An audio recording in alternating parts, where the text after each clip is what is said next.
And if as a nation you think that you can bomb your way out of a crisis, dropping bombs on innocent people, every bomb dropped is a scar on the soul that's left in America.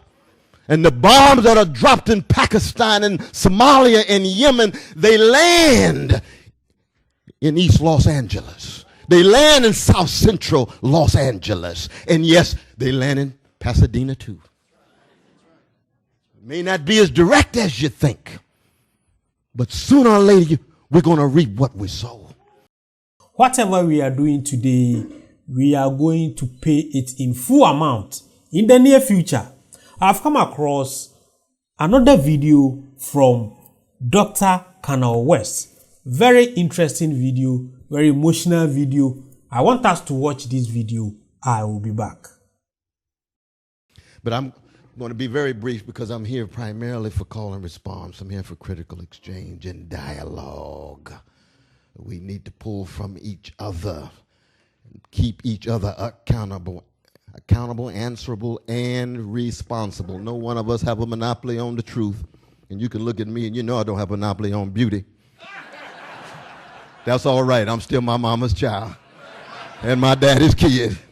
And I'm made in the image of God. That's why I always have a smile on my face. Because if you all knew the love that went into me through Irene and Clifton and Shiloh Baptist Church and Glen Ella, the chocolate side of Sacramento, you'd understand what my smile is all about. I got so much deep love injection that it can never be suffocated. And that's why I was moved by that 13th chapter of 1 Corinthians. Because I decided a long time ago to stay on the love train that Curtis Mayfield talked about when he sang People Get Ready. Oh, yes, the love train of the Isley Brothers, that caravan of love train of the OJs. Those are not just songs. Those are existential declarations of a certain way of being in the world. And I come from a people who've been Jim Crow and enslaved and despised and devalued, who dished out to the world the love supreme of John Coltrane. And dished out to the world the love essays of a James Baldwin. How is it that these particular people so hated mustered the courage and the imagination to still dish out love figures like Martin King and Toni Morrison and a whole host of others? And of course, we black folk have no monopoly on it, but I always begin on the chocolate side of town. I begin with my mom and my grandmother and my grandfather. And that love spills over to vanilla suburbs. My precious white brothers and sisters, it spills over to reservations. And our indigenous brothers and sisters don't have to be in the room for us to be hypersensitive to their suffering and what they have undergone and the dignity of their resistance. It spills over to Latino brothers and sisters in barrios and other places. It spills over to Asian brothers and sisters. It's a human thing. It spills over to what's going on the West Bank of Palestine. It spills over in Tel Aviv with my Jewish brothers and sisters, both Palestinians and Jewish brothers and sisters, precious and priceless all the way down. It spills over to Ethiopia. It spills over to Guatemala. It spills over to El Salvador, on to China. That's the kind of praxis that I've tried to imperfectly enact based on what took place this morning. The legacy that flows out of that Eucharist and that first century Palestinian Jew named Jesus of Nazareth. And we all fall short, but we all try to raise our voices. And I want to highlight my dear sister Michelle Alexander. Buy this book first. The other text can be tertiary. I want you to buy this text. She was kind enough to ask me to write the introduction. She's one of the great public intellectuals, but she is a witness bearer and a truth teller. And she begins by talking about a crime against humanity. Now, I want to express my solidarity with my sisters dealing with 1 billion rising. Violence against women is a crime against humanity, a cowardly brothers engaging in that kind of wounding and scarring and bruising of women of whatever what color. But the same is true when you talk about the new Jim Crow. It is, in fact, Jim Crow Jr., the same with Martin Luther King Jr., Fannie Lou Hamer, Rabbi Abraham, Joshua Heschel, and so many others tried to break the back of Jim Crow Sr., but we still got Jim Crow Jr. around. Don't get seduced by the relative progress. Don't get seduced by the parade of successful Negroes at the top. That's a beautiful thing. They wouldn't be where they are if folk through blood, sweat, and tears had not sacrificed. But there's so many still stuck in the basement. And if you look at the world through the vantage point of the least of these, through the vantage point of those stuck in the basement, whatever society we're talking about, then the new Jim Crow ought to be viewed as what it is. It's a criminal system that in some way still too criminal. We talked about solitary confinement this moment as a form of torture. I don't want to hear from elites that torture is over just because you eliminated waterboarding. No, that's not true. It's not true at all. There's other forms of torture still at work, Guantanamo and in prisons in the United States. I'm told Harry Belafonte threw down the other night. He's a truth teller. Got a lot of Paul Robeson in him and a whole lot of other voices he never forgets. He remembers the scars, but he doesn't allow the scars to have the last word. The last word is always love.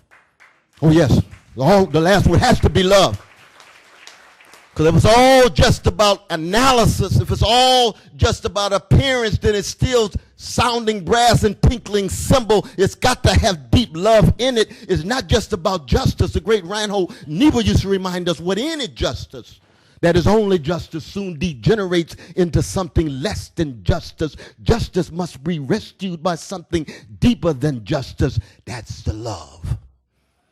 And justice is what love looks like in public, but justice is not identical with love.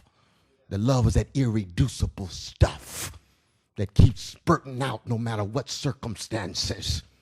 You could find it in the concentration camps of our Jewish brothers and sisters against thugs called Nazis. The love was still spurting out. You couldn't completely suffocate it, even given the indescribable evil. That's true on the plantations too. It's true with our immigrant brothers and sisters wrestling with low-wage jobs. It's true with our sisters dealing with male violence. It's true with our gay lesbian brothers and sisters dealing with oftentimes insecure straight brothers and sisters.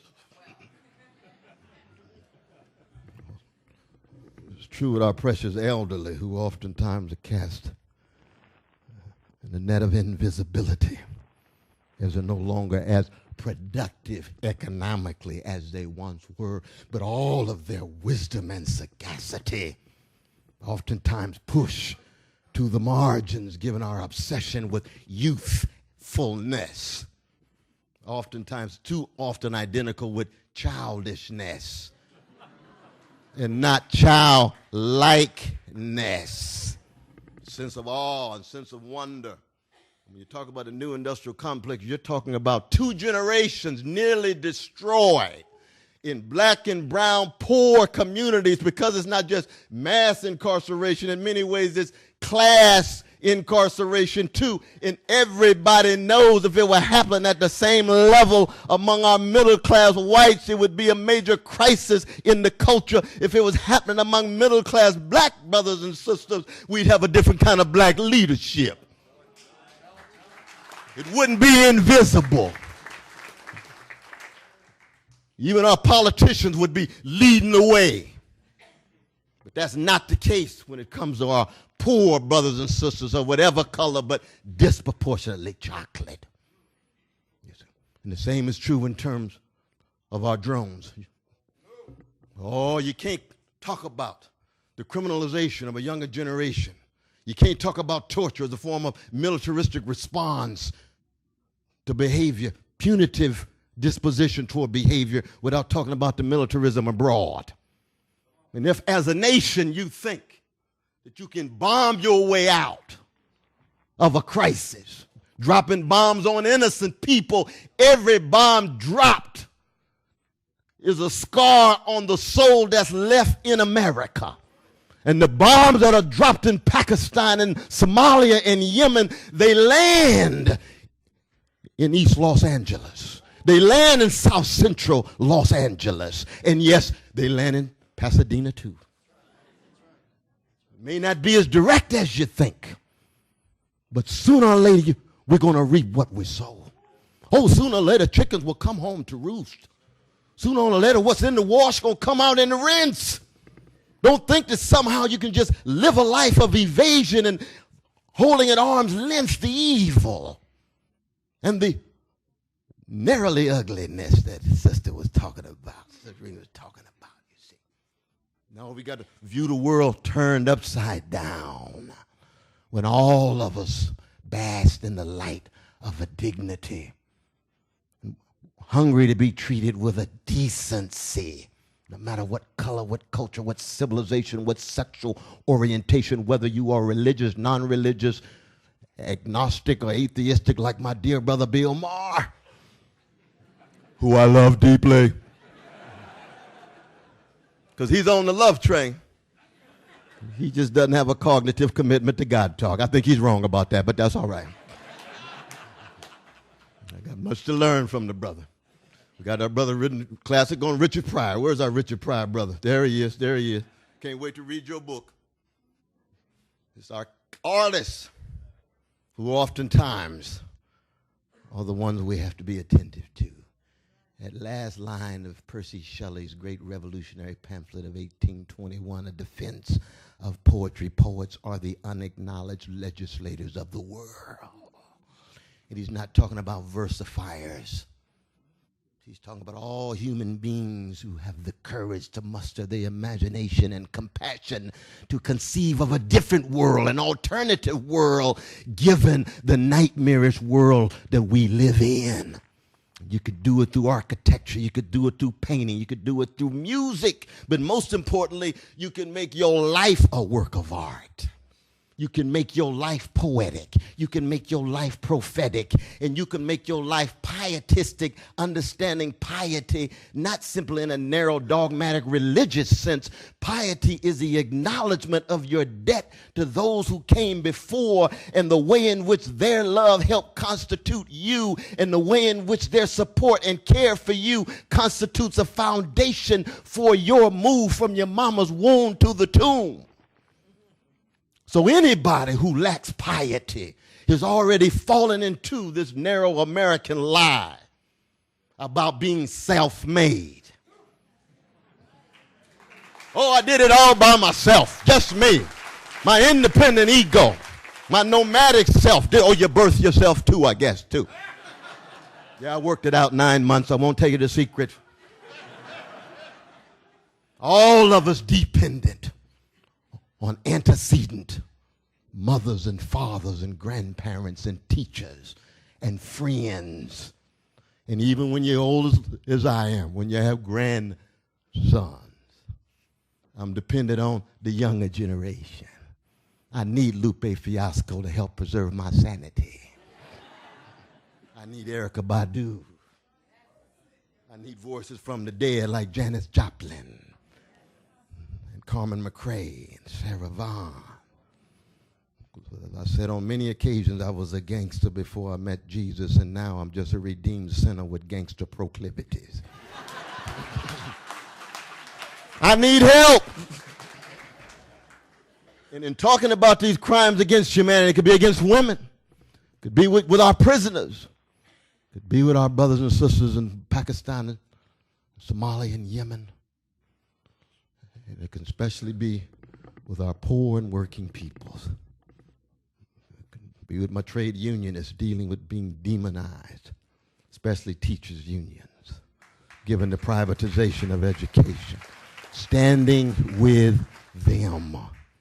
That's what is so necessary for the kind of love renaissance, justice renaissance, the shattering of the sleepwalking, the awakening, deep democratic awakening. Those Sly Stone call everyday people, mustering the courage to stand and straighten their backs up and be willing to organize and mobilize. And yes, some of us going to jail, and yes, some of us giving our lives. Now, martyrdom is not normative for the movement, but some must die. That is the depth of both the commitment but also the threat to the status quo. no matter what color the elites are. And I know that's part of the controversy. People think I'm too hard on Brother Barack Obama, you know. Let the word go forth. I have a deep love for that brother. But love for me embraces not just respect and protect, but also correct. When you love folk, you respect them, you protect them, but you also correct them. If you come in, you lean toward Wall Street, correction is necessary. If you got a new prison industrial complex, and poor folk get caught with drugs on the corner, but not one executive of a Wall Street bank goes to jail, all that Wall Street criminality, market manipulation, insider trading, fraudulent accounting, predatory lending, and not one goes to jail. You say to yourself, who do you think we are? Born at night, but not last night? Do you think we don't see the hypocrisy and the mendacity and the criminality that's going unaccountable? Not one torturer is going to jail. Not one wiretapper goes to jail. But when it comes to whistleblowers, oh my God. Bradley Manning, you got to go. You in solitary confinement with no clothes on. John Kiriakou, you got to stay in jail. The only CIA brother connected with corruption and torture that exposed the corruption and torture, he's the one in jail. Something wrong. That's a key sweat moment. Something just ain't right. We got to tell the truth. You got to have fearless speech, frank speech, plain speech. When the president does something that's progressive and prophetic, you support him and celebrate him. And when he does something that warrants criticism, you raise your voice and say, in the name of something bigger than me, in the name of something bigger than you, in the name of something bigger than America, it's called unarmed truth and unconditional love, which means every flag for me as a Christian is under the cross. People come running to me, oh, Brother West, where's your flag waving? I'm a cross bearer before I'm a flag waver. Oh, let's get that clear. Let's get that clear. And that's true in every nation where I am. I respect the flag when it tilts toward that rich legacy of Hebrew scripture. Do justly, love mercy, walk humbly with thy God. Then I'm with you, yes. But if you're refusing that high standard, then I will critically speak against you, not to bring you down, but to try to make you stronger in the eyes of especially those whose suffering is rendered invisible. That's why the new Jim Crow is one of the crucial crucial realities that constitute a catalyst for the kind of love renaissance, the kind of justice renaissance that we need. Let me stop now because we're going to have a good 20 minutes or more. I might be late for my plane, given the spirit in this room. Absolutely. So let's stop now and jump right into the question. Yes, my dear brother. Who's doing the mics for us? Oh, that's right. We got mics because we got the we got the streaming. That's right. We got, and I appreciate the radio and thing. Here we come. And what's the name of the radio? We should mention it first. What's the name of your radio station, brother? KPFK, yes. And give KPFK a hand. Give KPFK a hand. Brother West, thank you again for coming again. I always appreciate you coming to our church. But let me ask you this. You mentioned the whole part about people not going to jail and bankers not going to jail. Yes. Can you just describe what must be the rationality for those folks that help launder money for the Mexican mafia, who the New York Times exposed, not going to jail? I mean, I still don't understand it, and I'd like maybe you to expound on that, please.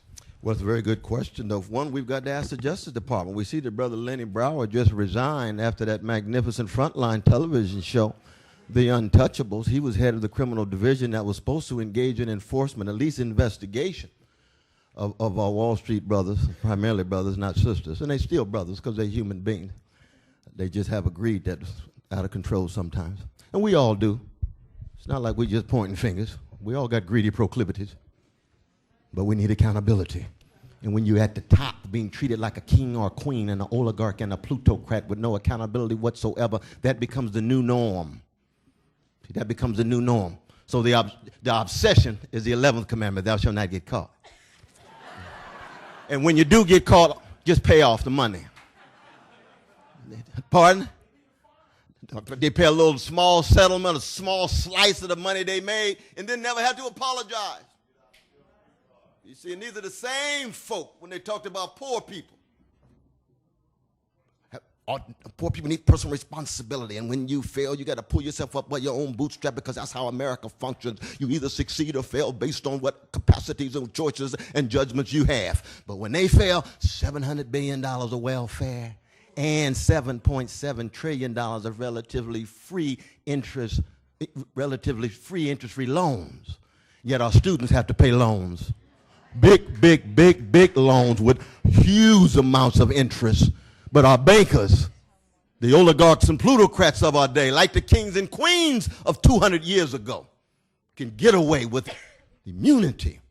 And that, to me, requires serious attention with love. Oh, no, it's got to be with love now. We're not talking about trashing nobody's mama, not talking about trashing anybody's humanity. We're talking about their deeds, their actions that generate consequences that are lethal for the weak and the vulnerable in our society. But we had enough. Yes, my sister. Hi. I wanted to see what you thought about the immigration reform talks, especially in light of the increase in deportations under the Obama administration and the mass incarceration of immigrants in for-profit detention centers. Yeah, I appreciate that question very, very much. So I'm just so glad we're having a discussion about it. Many of us were in Arizona years ago under the banner, Legalize Arizona. That was my banner, you know what I mean? Used to be Mexico, didn't it? That's what Ulysses S. Grant called the most wicked of any war of a great nation against a weak nation. That was the Mexican War of the 1840s. It was land grab, power grab, gangster activity all the way down. We got to remember that history. But I'm glad we're talking about it. For me, it's two things. One is that it's important that, for me, we don't engage in this dialogue with our precious Latino brothers and sisters simply because their numbers are increasing. I can't stand that kind of talk. It's a question of justice and fairness. I don't care how many numbers they have, whether the numbers are going up, whether the numbers are going down. We're talking about fairness. We're talking about justice. But see, in our minds, everybody got a little interest group. Oh, you got the blacks over here, browns over here, yellow over here, Jews here, Catholics here. No. That's politics in its most truncated Machiavellian form. But we're talking about what is moral, what is just, what is right. And for me, it has a spirituality to it. So I tell my Latino brothers and sisters, we're not concerned about you just because it's fashionable and faddish at the moment. We've been concerned all the way through. And my major question so far about the debate is, what do they mean by saying the whole thing's predicated by border security, especially with the use of drones? How do you achieve border security? What's the process? What's the end result? How do you measure it? How do you know you got enough border security for the comprehensive? That's the kind of questions we need to raise. But I'm so glad that we're talking about it, but it has to be cast not because the Latino vote supported so-and-so and the Republicans are in trouble because they lost the Latino vote. That's precisely the wrong kind of language in talking about any issue of public policy. Even though I'm not naive, I know there's that political dimension to it, but we have to have countervailing voices that go deeper than just the interest group articulation. That's the crucial thing. Thank you for being here. Is it me? Yeah, you go right ahead. Thank you for being here today. I, for one, need this infusion of hope and spirit and intellect. One of the places that I work is in the city of San Bernardino, which, as you may know, is bankrupt, and it has one of the worst home foreclosure rates in the nation, of course, in the state. Oh, God bless you.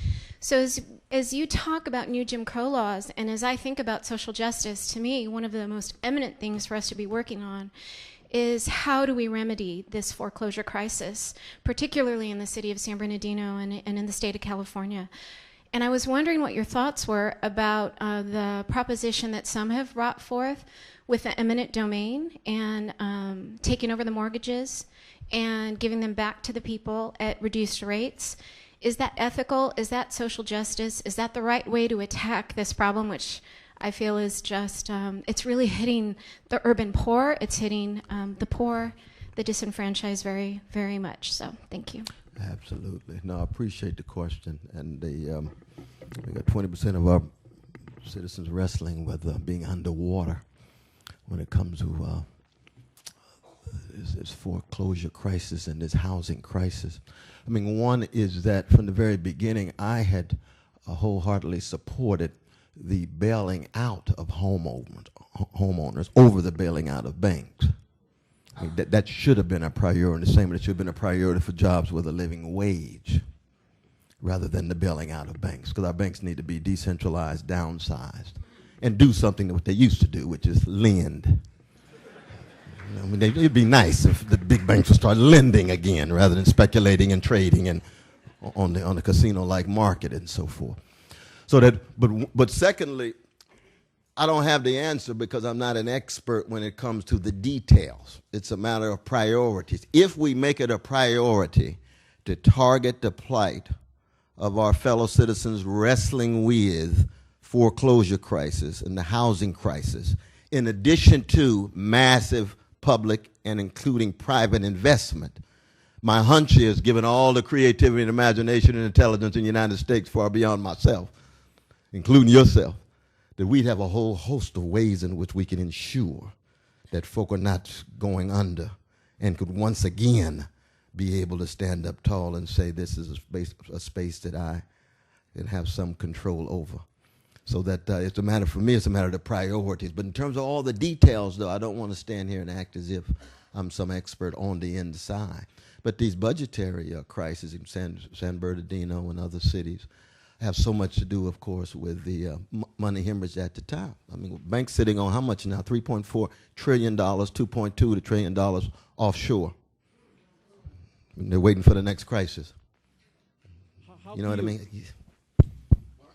How do you explain that so many Christian churches and Christian leaders interpret God's word that government has a role in regulating the nation's bedrooms, deciding who gets married, yet Matthew 25, about the least of these, including the imprisoned, is one of the most known passages in the Bible, yet it seems like there's no role for government in that area.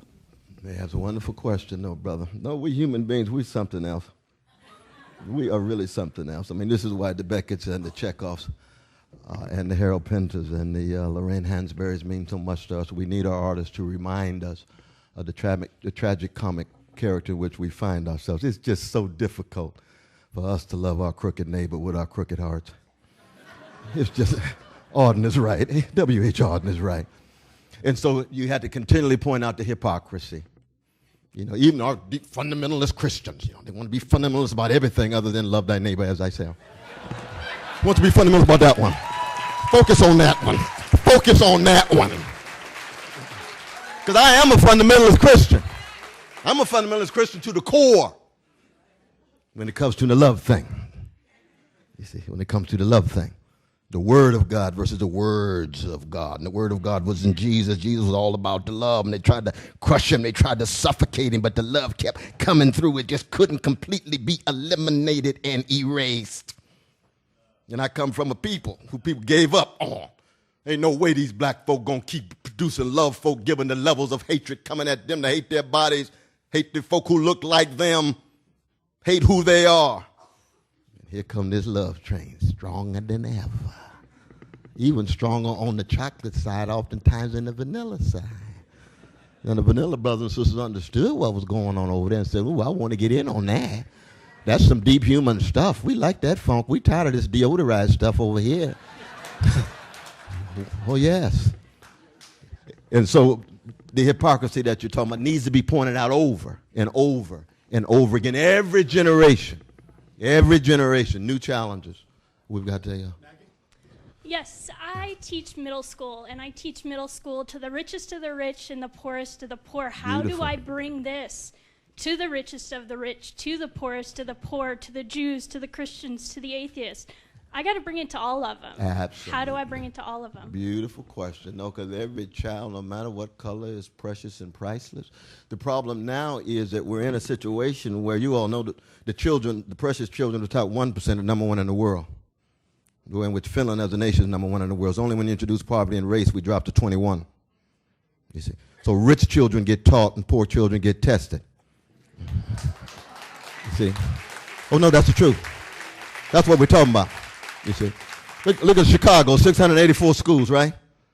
202 nurses for 684 schools. Only one of 4 schools have arts. So what is it like to be a precious young black brother or brown sister living in a hood? Guns, drugs, bullets. Go to school, you got metal detectors. Then you get there and you don't have music. You don't have arts. You don't have your imagination cultivated. You don't have your intelligence affirmed. You just test it, because the privatizing of our public schools is all about test. The teachers can't even engage in forms of teaching. And yet the well-to-do children, 14 in a class, told every day, whether it's true or not, you're brilliant, you're brilliant, you're brilliant. You say, sooner or later, I got to do something brilliant. Everybody else telling me I'm brilliant. People believe in you. You got self-confidence. Generate self-respect. So yes, our rich children, precious. They are just as precious as poor children. But the poor children are just as precious as the rich children. And they deserve so much better attention, treatment, especially birth to 6 years old. Birth to 6 years old, very early. And we need to target those years. Sorry to go on so long already, but good to see you, though. I'm also a history instructor at a college, and I'm interested in knowing your take of what's wrong with the society when the vast majority of those being incarcerated are African American and Latino males, men. That's right. Because what's wrong with the society when this is actually happening?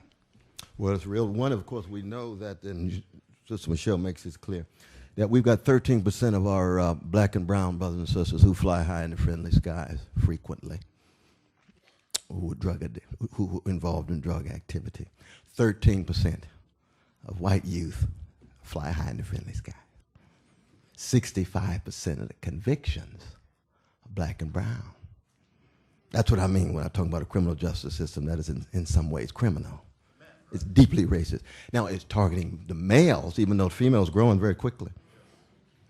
And this also includes our poor white brothers and sisters as well. I was just in Appalachia with Brother Tavis, Smiley on our poverty tour just last week in Johnson City, meeting with the poor white youth.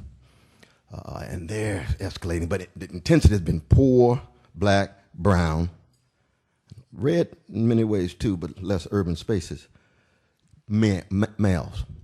Absolutely right. And there, it's a matter of a sense of machismo, the posing and posturing, thinking that to be human is to be an urban outlaw because you've been treated as an outcast. When you're treated as an outcast, you think, in fact, the only way you can make it is to be tough. And yet all they really want is what all of us want, a little TLC. They just want a little tender love and care. That's what the young brothers need. Does the society pretty much force, I'm going to say, this mass consumer system that you're supposed to go ahead and define male as a provider? So a lot of these guys engage in criminal activity that is ultimately to make money. No, I mean, it's true that, we live in a society where everything's for sale and everybody's for sale, and therefore it's the rule of money, especially big money, and therefore the definition of being male is to have big money, but also to be big and bad without being loving, caring, nurturing. Their conception of greatness is Alexander rather than Jesus, you see. It's Alexander the Great. Alexander, what did you do? I dominated more people than anybody in the world. I conquered more people than anybody in the world. Oh, that's your definition of greatness, huh? Let me introduce you to a great one. who wasn't obsessed with just land and territory and mansion and trophy spouses and status and wealth and position, but was concerned about the quality of his service to the least of these and the depth of his love to everybody. Here's greatness. Here's my father, Cliff West. Here's my mother, Irene West. That's greatness. Y'all don't know, but I could talk for hours. We ain't even got to Jesus yet. But we could go to Hillel if we wanted to. In the Judaic tradition, we could go to Buddha. We can go to Confucius. We can go to you all know all of the greatest examples in your own lives of what greatness really is on the ground in terms of love and service, you see. And that's precisely what our young brothers and sisters need access tests to. That's why I spend so much time with the hip-hop artists. The Brother Ali's, the Lupe Fiasco's, the Erykah Badu's, and others trying to keep this alive. But in the culture of superficial spectacle, it's all about glitz and blitz. We're going to say a prayer for Beyonce today, right?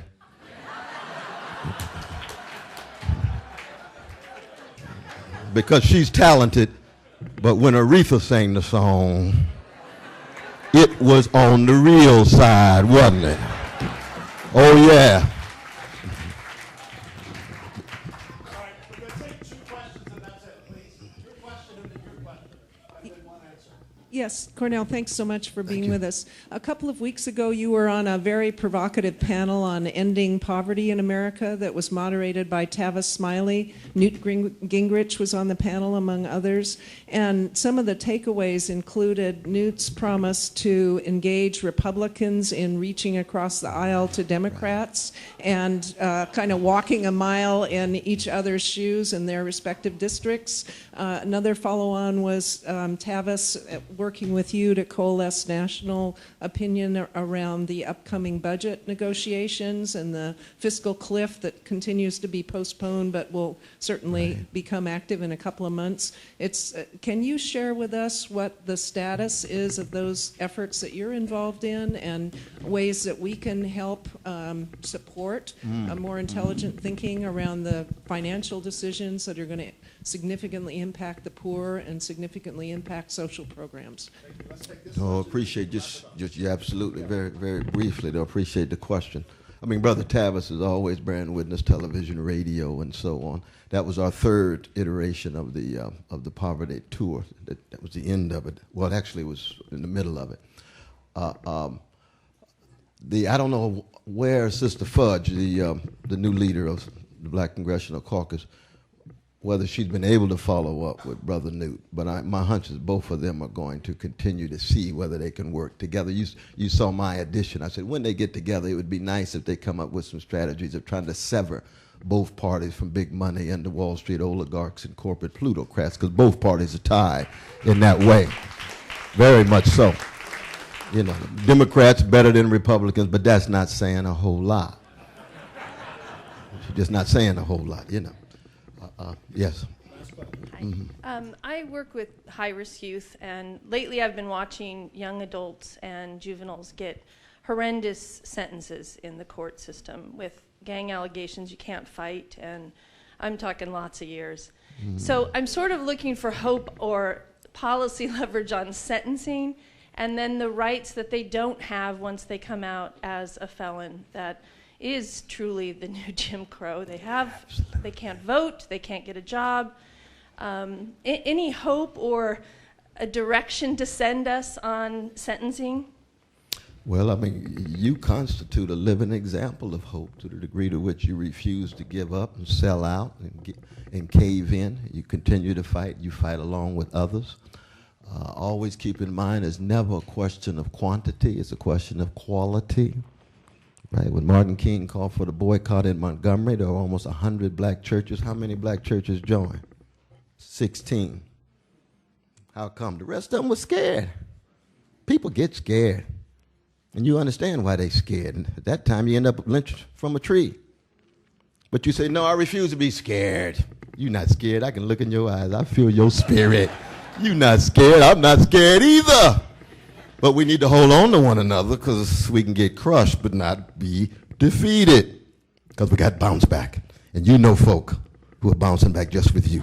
But in one of the chapters, though, in Sister Michelle Alexander's book, where she goes through various organizations that are doing things, so you can connect on a national level as well as your local level, because things are beginning to turn. We've been struggling against the Atticus laws for the last 30 years, and they have begun to change now over time. We've been struggling against the death penalty for 30 years. Look at the shift that's taken place. The problem is we need revolutionary patience. You know what I mean? Because it takes a while. It's like the film you saw with Lincoln, right? They showed you 1865. They didn't go back to 1837 when the abolitionists first came together and they burnt down the building in Philadelphia, and they kept bouncing back anyway. They didn't tell you about Frederick Douglass had a bounty on his head and had to go to England. They didn't tell you about Lydia Maria Child. They didn't tell you about Angelita Grimke. They didn't tell you about Sarah Grimke. They didn't tell you about Sarah Douglass. All of those folk on the ground organizing, and then lo and behold, the elites finally say, we've got to respond after 30 years because we have a crucial issue we have to debate. Will these slaves remain slaves? It's like having a debate on child torture. So we need a big convention to debate whether child torture is a good thing or not.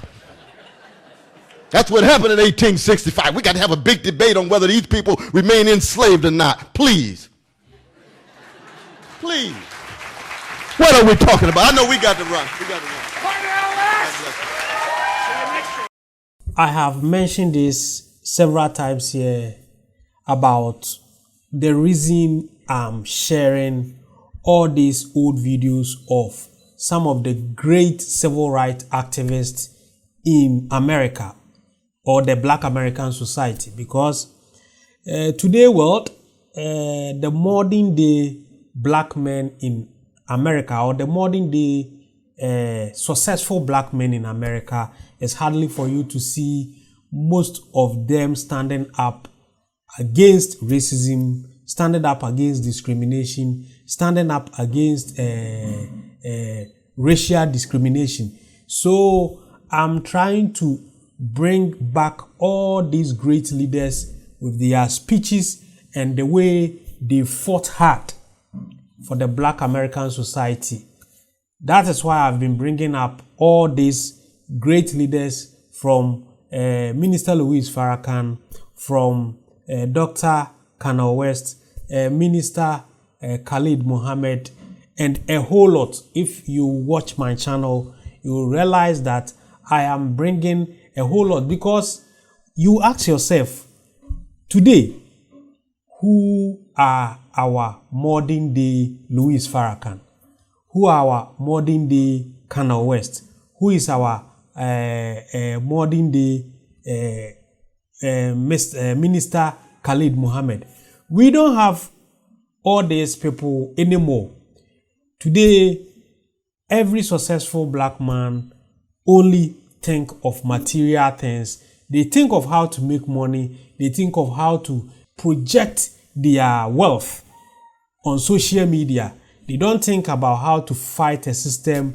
They don't think about how to use their power to help fight the system that are discrimination against their own people. That is why I keep bringing all these videos for us to learn and realize whatever we are today, there are people who committed their life or who sacrificed their life to fight the system for you to succeed today.